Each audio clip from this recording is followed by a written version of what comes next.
Hey, hello, howdy, how you doing? Welcome to another episode of Rescuing Raven Creek, where we're dropped into the heart of the city with the sole task of eliminating every zombie in the fenced-in region. Last episode saw us trekking through the city to the southeast corner, where we based up in a factory office building. We've explored a nearby neighborhood, looted some essentials like food and weapons, and then set off for the military outpost, where we spent several days just trying to set foot inside. I've got a few goals for today. For starters, I want to wrap up the military outpost, fully clearing it out of any zombies, and loot everything I can get my hands on. From there, I want to relocate to the outpost, making it my primary base. I figure that's got to be one of the safest locations on the map, and it's very easily defensible, while still keeping me near the city, so worst case, I can always walk back home if I decide I want to pull a Princess Diana. For now, the plan is to fill my car with all the junk in the lounge that I've been sleeping in, and move it every time I head to the outpost to continue clearing it.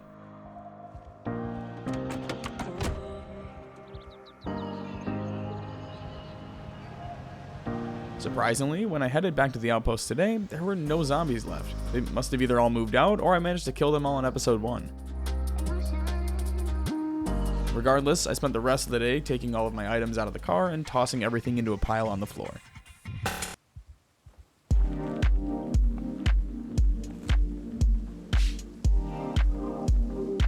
This continued on through the next morning as well, where I was able to grab the rest of my gear and bring it over, dumping it on the floor. From there, I spent the rest of the day going tent to tent and grabbing every single weapon and bullet I could loot. I threw all of those in one of the armories in the section I was staying in. My goal here is to turn this entire section into one big outdoor armory, with each layer organized by weapon and ammo type. I found another armory in one of the bunk tents in this section, but left the guns and ammo there for now since the armory unit was practically full at this point. The southern tent also has one that I left intact for the same reason.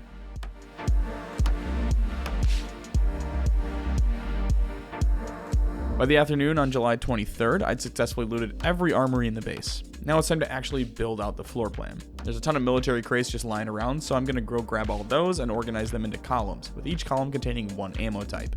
Instead of doing this in the section I'd picked out, I chose to move it to the helipad since it had more open space. This entire process took several days from start to finish. First, we had to get enough crates to make a full row. Then, I had to move all the weapons and ammo from the main armories over to a pile where I could sort through them. After that was done, I grabbed each ammo type and sorted them into each column. We don't have enough containers to place each gun into, so what I'm doing is taking any of the damaged or low condition weapons, ripping all the upgrades and attachments off of them, and then throwing them in a pile so I could sell them to Somalia later on.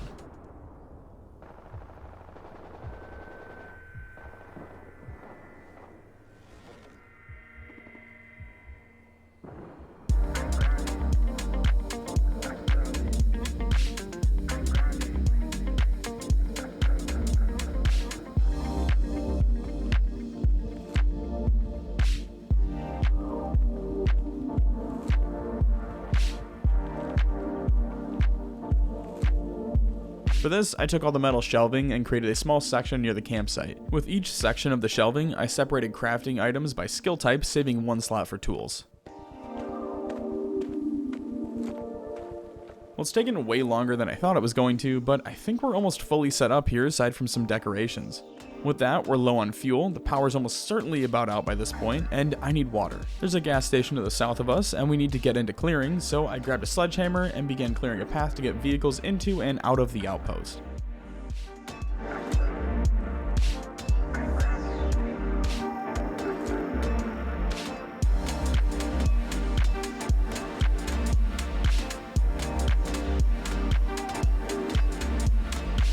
Once I had a way in and out, I grabbed a Jenny, my 5 empty gas cans, and hopped in the car with my sights set on the gas station. I reached it that evening and found that the power was still very much on. Pretty sweet considering we're 20 days in at this point. I was able to refuel the car and fill up all 5 gas cans, and fill up the Jenny on this trip. I also chose to leave the generator here since I don't need it right now and the power will be going out any day, so it just makes sense. After looting the gas station and dumping toilet water into my water bottles, I set off back to camp for the night.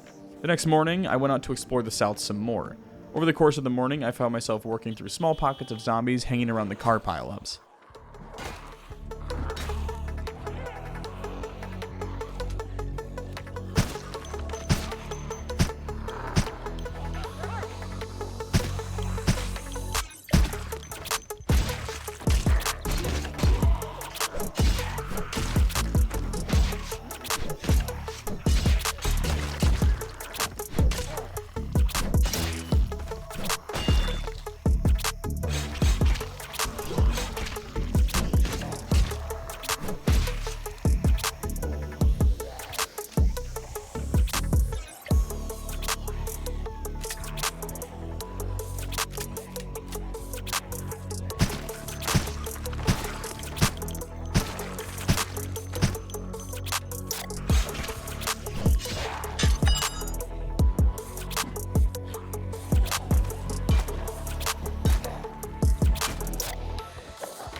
managed to make it to the end of the main road at around 2:30 and even found a bridge currently under construction, or blown to bits, whatever you prefer.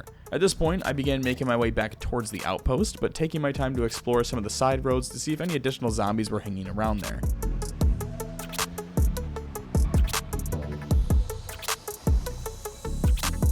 While checking out a Spiffo's restaurant, I got incredibly lucky and managed to find a car in the parking lot with a key in the ignition.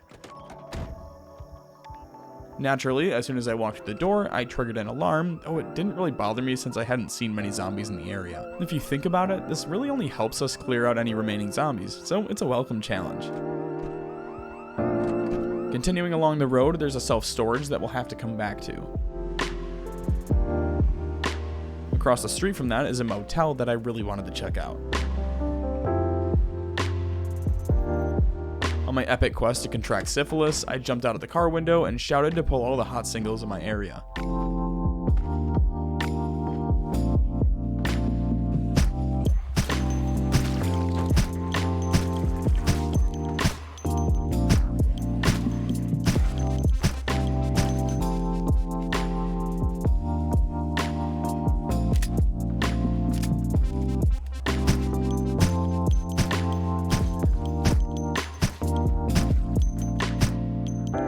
After taking care of them, I went door to door looking for any items of value before crashing in one of the upstairs rooms. While heading down the road the next morning, I came across some more zombies, so I honked my horn a few times and hopped out to take them on.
After fighting the undead for a few hours, I stopped by the nearby diner for breakfast, though the old heads weren't too happy about it.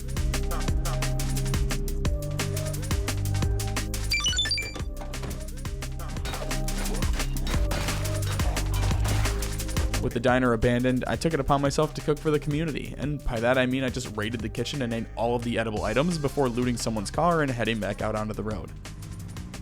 Heading east past the intersection, you'll run into a military checkpoint blocking a bridge. Since this is America and you can never have enough guns, I wiped out the zombies in the area and looted each of the tents.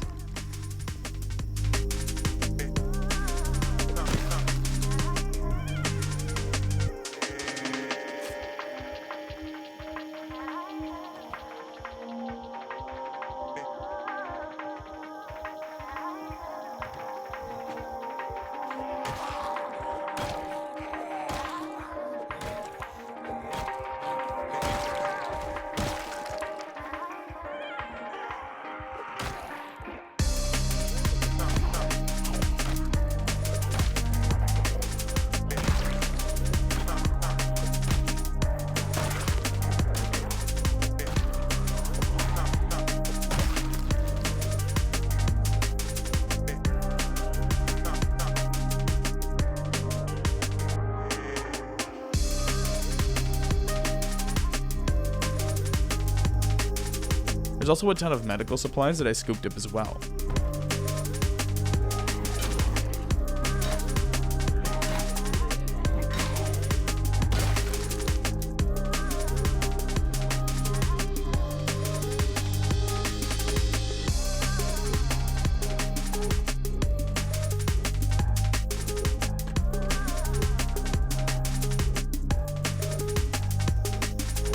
So the bridge leads to a secluded little mini town. Because I like to make things dramatic, I think it'll be a really cool finale if we end the series with that town, so for now, it's time to change focus back to the north. While unloading my gear into its proper crates, I got hit with another heli event. Since the area is generally pretty clear, I took my time dropping most of the loot off and resting before making my way to the front gate. The timing worked out perfectly though. As I reached the outpost entrance, the zombies were hitting the car wreckage. Wielding a tactical Mossberg, I pulled the zombies into the open field and began kiting them until the heli event ended, and all of the zombies were just corpses on the ground.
Alright, we're nearing a month into our experience in Raven Creek, and I've been actively avoiding the main city this whole time. So today, we're gonna head into the heart of RC and get a feel for just how heavy this fight is gonna be. A little ways up the road, I noticed a fire station, so I chose to stop there and loot the area.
At this point, it was raining pretty heavily, and I didn't want to risk catching a cold while trying to fight, so I headed back to the outpost for the day, spending my afternoon catching up on some skill books. The storm continued into the next day, and with that, so did the reading. On the third day of constant raining, I got tired of waiting and began making my way up the road to continue mapping the area. At around 9 AM, I stumbled upon a VHS store, and I don't have a TV at camp right now, but that doesn't mean I can't just head back to a motel or stop in a nearby house to grab one.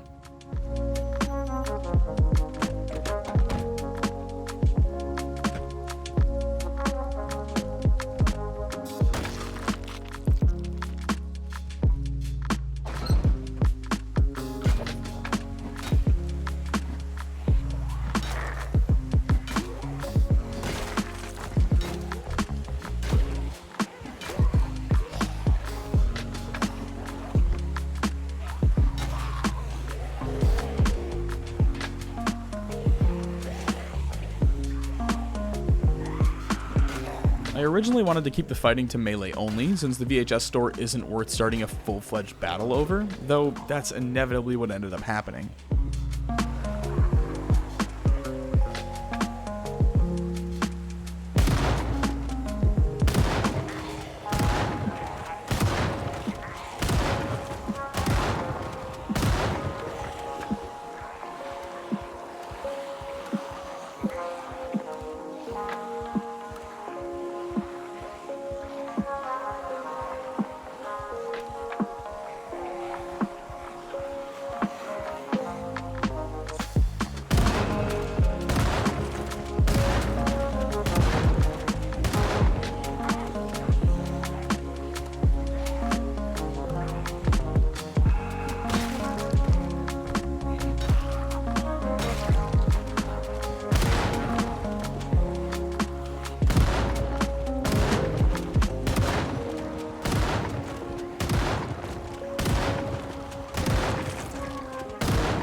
early afternoon, I had cleared out the immediate area and managed to loot 13 tapes.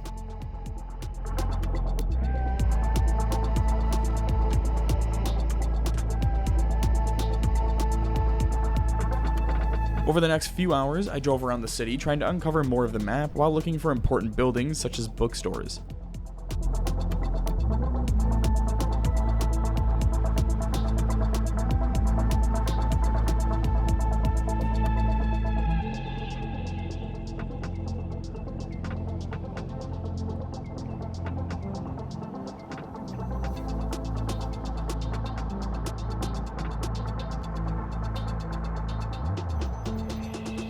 That evening, I tried my luck in a few houses, but ended up triggering an alarm.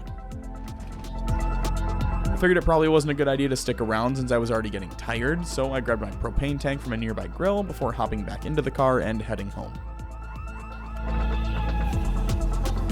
The next morning, I found myself back in the city looking for a bookstore. I really want Electrical 1 and Mechanics 1, but I'm also on the hunt for metalworking books. After taking a right near some shops, I got incredibly lucky again and found myself at a bookstore.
This wasn't perfect, but I did manage to grab 6 or 7 magazines, along with Carpentry Volume 3 and Metalworking 1, 3, 4, and 5, along with Tailoring 2. That being said, I think this is a good place to stop for now. Not all that much action happened this episode, and I'm sorry for that, but rest assured, this is an anomaly. There'll be plenty of zombie killing in future episodes, and of course, the infamous Molotovs will be making a return at some point. But for now, we're up to 1,186 kills after 25 days, with most of our kills coming from short blunt and firearms. Skill-wise, we're making steady progress as well, which is always nice to see. I'd like to keep grinding on short blunt and aiming, but that'll all come in time. A very big thank you to my YouTube members and Patreon supporters, who I'm sure are waiting for me just outside of the gates of Raven Creek. I appreciate you all, and as always, thanks for stopping by.